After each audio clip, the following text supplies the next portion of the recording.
I'll start with an open question and we can go on to various other things. How can we make AV attractive to a wider audience of people? There's a nice open question for you, Joseph. Yeah. The best thing about this industry is that there's something for everyone in it. And we believe at the AVIXAs Foundation and at the organization overall that by sharing that with people, they can make those connections personally. And it's a very authentic industry. It's a very creative industry. And so there are so many people out there that are already doing these as hobbies. They're already doing things in their hometown that relate to what we're doing. But once we make them aware of it, they make those connections very quickly. It's a question of what we're doing, and I'm not sure what each country is doing. Right. And clearly there's a lot of evidence in the US about what the foundation is doing and everything else. I'm sure there are opportunities for UK and European companies to do it, but for some reason they may not see that and are relying on the old ways of attracting employees. I mean, I haven't seen an AV company at a school fair or a university fair, for example, ever, and I used to follow these quite closely. And I do feel as though there's a little bit of a disconnection going on between the industry, which is enthusiastic and is doing great things, and the wider educational community that's not engaging with us in some way. And I feel we're missing a trick in what is perhaps one of the most exciting industries to work in. Arguably, yes. And I think we contend that our role is a facilitator of those connections. And both AVIXA and our foundation are primed and ready to use our resources to help bring our industry to teachers, to educators, and then connect that ecosystem together with the companies who are looking to hire new people. Because the talent is already in the classroom. Again, it's the awareness piece that they're missing. And then once we make that connection, we believe that industry and sort of education relationships will just grow from there. I mean, AV seems to be so fragmented. There are lots of elements that make up AV. And unwittingly, we realised relatively recently that actually people are studying these subjects like audio or special effects, lighting, and all the other elements that we call collectively AV individually. And of course, they're creating major areas of expertise, but they don't see AV in its collective sense and look at it as an individual whole industry that we have been selling traditionally in the traditional way. I'm not sure how we get around that and actually get people to think of a bigger picture. I think that starts with the story that we're telling, that our industry is very hub and spoke while still based in the same fundamental skill set and the same mindset. And so if younger people see that while I may be studying sound or I may be studying digital media, they all lead to the same place. And companies work in different markets. They overlap in so many different ways now with the technology, with the consumer market, with the residential world even, and that's therefore how we can meet them where they live. And so if I'm a young person out there and I'm studying audio, I can see that there are companies that make those, they manufacture those speakers. They are doing live events to make concerts happen everywhere all over the world at different venues. And there are actually people behind all those great experiences. So even starting with something like music, which resonates with all human beings, that's, I think, a gateway into the broader industry overall. And that allows the next person who's maybe thinking about their career path to see that I can probably start anywhere to get my feet wet, and then I can go from there around that sort of hub and spoke model to take my skills to another level. I'm a firm believer in leading from the top. And I see Christine at Shaw and Zoran at Christie, and they're linked to universities. They're great proponents of the STEM industry and life outside the major professions, and they encourage links, and they're also heavily into mentoring, and they go out in the community, this, that and the other. I'd like to see more of that, and I wonder how widespread that is, or do we need to encourage people who are running these companies to almost change their style a bit, if you like, because it is a major management change to be able to encourage, or do they not think it's worth it doing that? Do they think that this thing will happen naturally and therefore we shouldn't worry about it?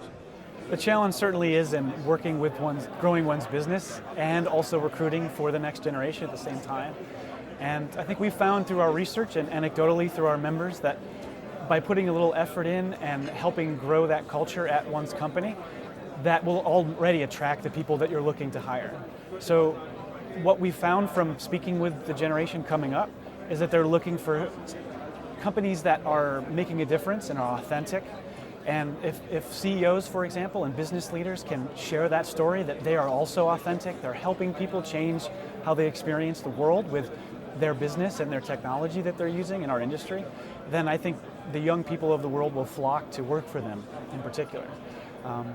But also takes, I think, a challenge of changing one's outlook too, that we can no longer sit and idly by, wait for people to find us. I think it's going to take a concerted effort from companies all throughout our industry to go into their communities and say, we are here and we are ready to hire you, and we'll help you get those skills to do that.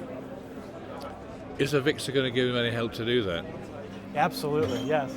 Part of what I think AVIXA's role and our foundation is doing is to, number one, bring that awareness to the next generation that these great companies are out there for them.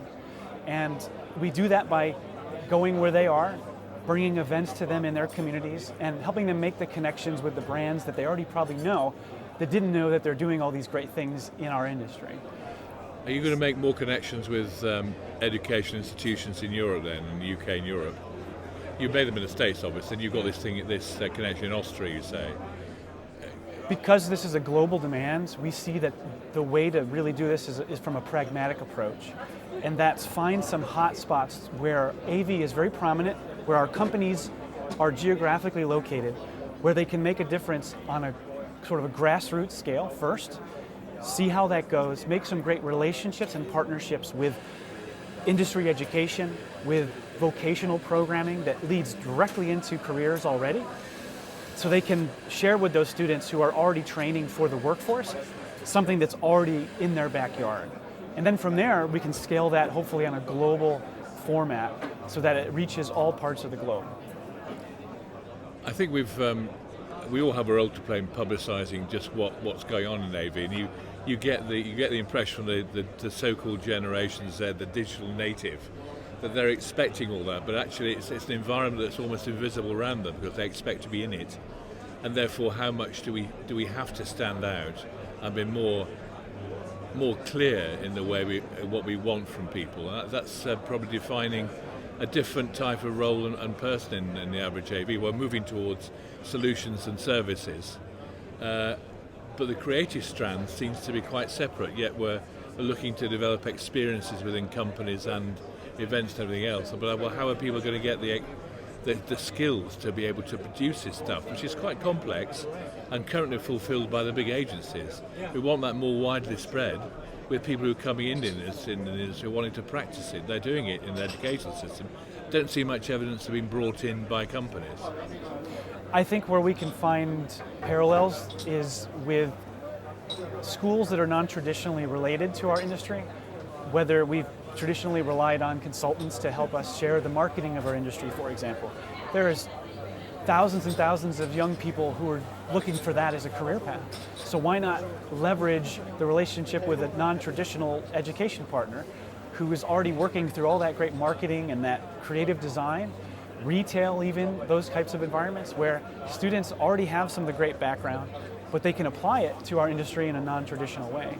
And they're already looking to do that because this generation moving up, we now know, is eager to find creative solutions and problem-solving situations and careers that help them do that to help those around them. And so we can retell our story. We can make it more exciting for the people coming up behind us by sharing how amazing our industry really is. We have all the case studies to do that.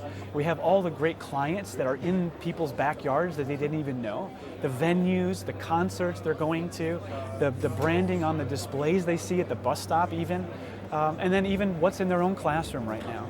And so by going into their classrooms, by having events in their neighborhoods to make them more aware, that's step one for sure.